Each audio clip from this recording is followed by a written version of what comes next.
राहुल गांधी जी, श्रीमती सोनिया गांधी जी, केसी वेणुगोपाल जी, अहमद पटेल जी, राजीव सातव जी, अमित चावड़ा जी, परेश धनानी जी, CWC के मेंबरान और कांग्रेस के वरिष्ठ नेतागण, मेरी बहनों और मेरे भाइयों, आपके इस प्रेम भरे स्वागत के लिए मैं बहुत बहुत आभारी हूं। मुझे मालूम था कि आज मीटिंग है, लेकिन मन में सोचा था कि मुझे शायद भाषण देने की जरूरत ना पड़े, तो मैं भाषण नहीं देती। आपसे दो शब्द कहती हूं जो मेरे दिल में है। पहली बार मैं गुजरात आई हूं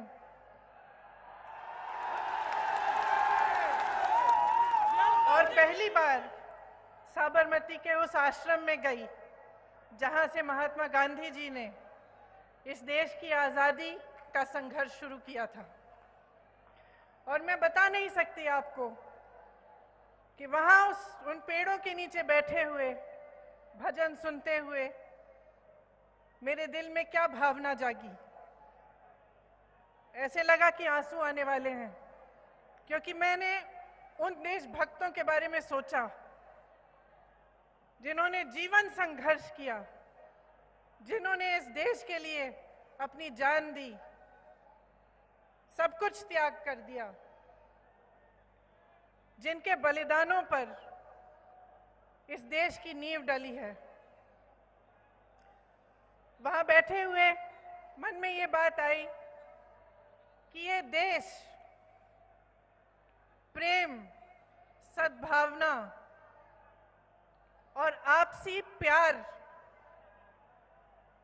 के आधार पर बना है। आज जो कुछ देश में हो रहा है उससे दुख होता है, और आप सब यहाँ इतनी तादाद में आए हैं। मैं दिल से आपको कहना चाहती हूँ कि इससे बड़ी कोई देशभक्ति नहीं है कि आप जागरूक बने। आपकी जागरूकता एक हथियार है, आपका वोट एक हथियार है, लेकिन ये एक ऐसा हथियार है जिससे किसी को चोट नहीं पहुंचानी, किसी का दुख नहीं करना, किसी का नुकसान नहीं पहुंचाना। ये एक ऐसा हथियार है जो आपको मजबूत बनाएगा। आपको बहुत गहराई से सोचना पड़ेगा कि ये चुनाव क्या है, इसमें आप क्या चुनने जा रहे हैं। आप अपना भविष्य चुनने जा रहे हैं। फिजूल के मुद्दे नहीं उठने चाहिए। जो मुद्दे उठने चाहिए वो ये होने चाहिए कि आपके लिए सबसे महत्वपूर्ण क्या है, आप आगे कैसे बढ़ेंगे, नौजवानों को रोजगार कैसे मिलेगा, महिलाएं सुरक्षित कैसे महसूस करेंगी अपने आप को, आगे कैसे बढ़ेंगी, किसानों के लिए क्या किया जाएगा। ये चुनावी मुद्दे हैं और आपकी जागरूकता ही इन मुद्दों को आगे ला सकती है। तो मैं आपसे आग्रह करना चाहती हूं कि सोच समझ के इस बार आप निर्णय लें। जो आपके सामने बड़ी बड़ी बातें करते हैं, बड़े बड़े वादे करते हैं, उनसे पूछिए। जो 2 करोड़ रोजगार उन्होंने आपको, जिनका उन्होंने आपको वचन दिया था, वो रोजगार कहाँ हैं? उनसे पूछिए कि जो 15 लाख आपके खाते में आने थे, वो 15 लाख कहाँ गए? जिन महिलाओं की सुरक्षा की बात करते थे, उन महिलाओं को किसने पूछा है इन 5 सालों में? सही सवाल करिए इस चुनाव में। आगे आने वाले 2 महीनों में आपके सामने तमाम मुद्दे उछाले जाएंगे। आपकी जागरूकता ही इस देश को बनाएगी। ये आपकी जिम्मेदारी है। आपकी देशभक्ति इसी में प्रकट होनी चाहिए।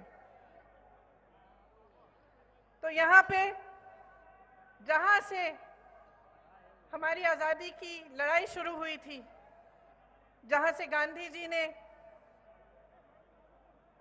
प्रेम की आवाज उठाई थी, सद्भावना की आवाज उठाई थी, अहिंसा की आवाज उठाई थी। मैं सोचती हूं यहीं से आवाज उठनी चाहिए। जो अपनी फितरत की बात करते हैं आपके सामने, आप उन्हें बताइए कि इस देश की फितरत क्या है। इस देश की फितरत है कि जर्रे जर्रे में सच्चाई ढूंढ के निकालेगी। इस देश की फितरत है कि नफरत की हवाओं को प्रेम और करुणा में बदलेगी। ये आवाज आप यहां से उठाइए। आने वाले दिनों में सही निर्णय लीजिए, सही मुद्दे उठाइए, सही सवाल करिए, क्योंकि ये देश आपका है, आपने बनाया है, मेरे किसान भाइयों ने बनाया है, मेरी बहनों ने बनाया है, जो रोज सुबह शाम मेहनत करती हैं, नौजवानों ने बनाया है। और किसी ने ये देश नहीं बनाया है, ये देश और किसी का नहीं है। इस देश की हिफाजत सिर्फ आप लोग कर सकते हैं। आप एक एक जना जो यहाँ बैठा है, इस जिम्मेदारी को समझिए। आगे जैसे परेश जी ने कहा, आज़ादी की लड़ाई से कोई कम नहीं है। हमारी संस्थाएं नष्ट की जा रही हैं। जहां देखिए वहां नफरत फैलाई जा रही है। और हमारे लिए, आपके लिए इससे बड़ी चीज कोई नहीं हो सकती कि हम देश की हिफाजत करें, हम देश के लिए काम करें और देश के विकास के लिए आगे बढ़ें और इकट्ठे आगे बढ़ें। मैं आप सबको बहुत बहुत धन्यवाद देना चाहती हूं कि आपने मेरा यहाँ स्वागत किया और मुझे यहाँ बोलने का मौका दिया। जय हिंद।